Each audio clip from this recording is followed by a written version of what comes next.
स्वागत है आपका हमारे YouTube चैनल सामाजिक विज्ञान फॉर यू में। आज हम क्लास 11th का पहला चैप्टर स्वतंत्रता की पूर्व संध्या पर भारतीय अर्थव्यवस्था करने जा रहे हैं।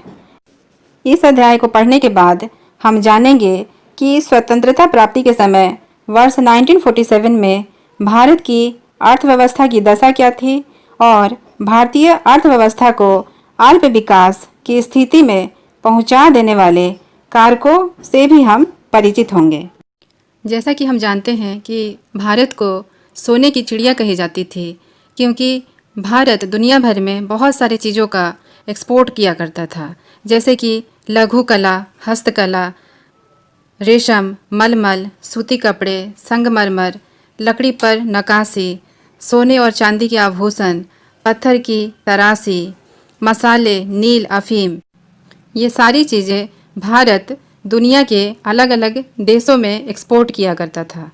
तो इस सोने की चिड़िया को लूटने के लिए बहुत बार हमारे देश पर विदेशी आक्रमण हुए, लेकिन जो ज़्यादा क्षति पहुंचाया वो था ब्रिटिश राज। ब्रिटिश शासन व्यवस्था का मुख्य उद्देश्य यही था कि भारतीय अर्थव्यवस्था को केवल एक कच्चा माल प्रदायक ही बनाया जाए। अब देखते हैं औपनिवेशिक शासन के अंतर्गत निम्न स्तरीय आर्थिक विकास, low level of economic development under the colonial rule. जैसे कि पहले बता चुके हैं कि भारत अपने उद्योगों और मणिरत्न आदि से जुड़ी शिल्प कलाओं से पूरे विश्व भर में विख्यात था।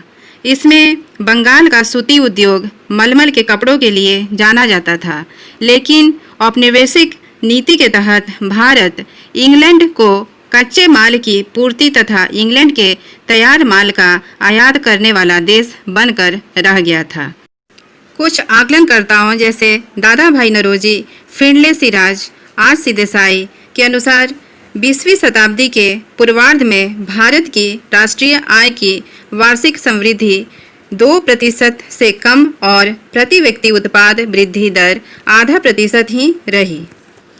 कृषि क्षेत्रक, अब देखते हैं कि कृषि क्षेत्रक में भारत उस समय किन समस्याओं से जूझ रहा था।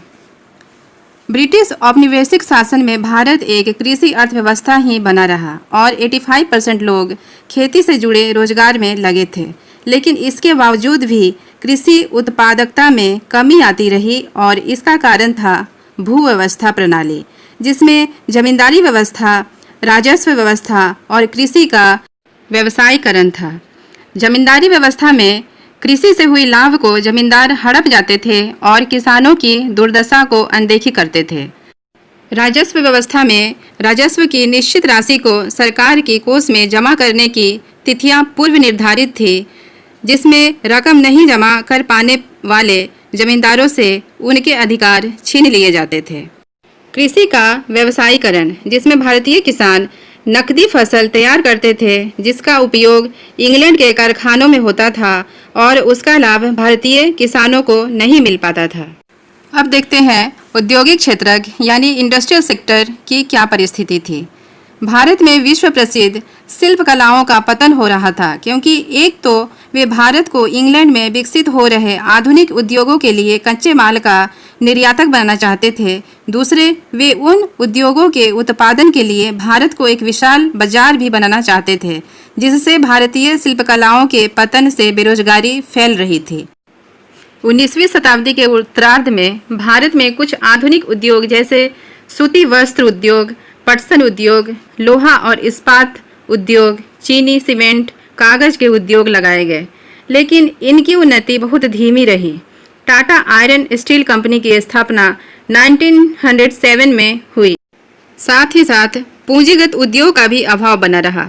पूंजीगत उद्योग वो होते हैं जो तत्कालिक उपभोग में काम आने वाली वस्तुओं के उत्पादन के लिए मशीनों और कल पुर्जों का निर्माण करते हैं। तो इसका परिणाम यह रहा कि सकल घरेलू उत्पाद में इसका योगदान बहुत कम रहा। अब जानते हैं विदेशी व्यापार के बारे में। प्राचीन समय से ही भारत एक महत्वपूर्ण व्यापारिक देश रहा है, किंतु औपनिवेशिक सरकार द्वारा अपनाई गई वस्तु उत्पादन, व्यापार और सीमा शुल्क की प्रतिबंधकारी नीतियों का भारत के विदेशी व्यापार की संरचना, स्वरूप और आकार पर बहुत प्रतिकूल प्रभाव पड़ा। परिणाम स्वरूप भारत कच्चे उत्पाद जैसे रेशम, कपास, ऊन, चीनी, नील और पटसन आदि का निर्यातक होकर रह गया। साथ ही यह सूती, रेशमी, ऊनी वस्त्रों जैसी अंतिम उपभोक्ता वस्तुओं और इंग्लैंड के कारखानों में बनी हल्की मशीनों आदि का आयातक भी हो गया। भारत का आधे से अधिक व्यापार तो केवल इंग्लैंड तक सीमित रहा। शेष कुछ व्यापार चीन, श्रीलंका और ईरान से भी होने दिया जाता था। स्वेज नहर का व्यापार मार्ग खुलने से भारत के व्यापार पर अंग्रेजी नियंत्रण और भी सख्त हो गया। अब देखते हैं जनांकीय परिस्थिति क्या थी, यानी कि डेमोग्राफिक कंडीशन क्या था। 1881 की भारत की पहली ब्रिटिश राज जनगणना हुई। बाद में हर 10 वर्ष बाद जनगणना होती रही, जिसमें ये पता चला कि भारत जनांकीय संक्रमण के सोपान में था। साक्षरता दर 16% से कम और महिला साक्षरता दर 7% से कम था। शिशु मृत्यु दर 218 प्रति हजार और जीवन प्रत्याशा 44 वर्ष ही थी। अब देखते हैं व्यावसायिक संरचना, ऑक्यूपेशनल स्ट्रक्चर क्या थी। ब्रिटिश राज में विभिन्न औद्योगिक क्षेत्रकों में लगे कार्यशील श्रमिकों के विभाजन में कोई परिवर्तन नहीं आया। कृषि में 70 to 75%, विनिर्माण यानी कि उद्योग में 10% और सेवा क्षेत्रक में यानी कि सर्विस सेक्टर में 15 to 20% लोगों को रोजगार मिल पा रहा था। दक्षिणी क्षेत्रों में कृषि क्षेत्र पर निर्भरता में कमी आ रही थी, जबकि पंजाब, उड़ीसा, राजस्थान के क्षेत्रों में कृषि में लगे श्रमिकों के अनुपात में वृद्धि आंकी गई। आधिकारिक संरचना, इंफ्रास्ट्रक्चर।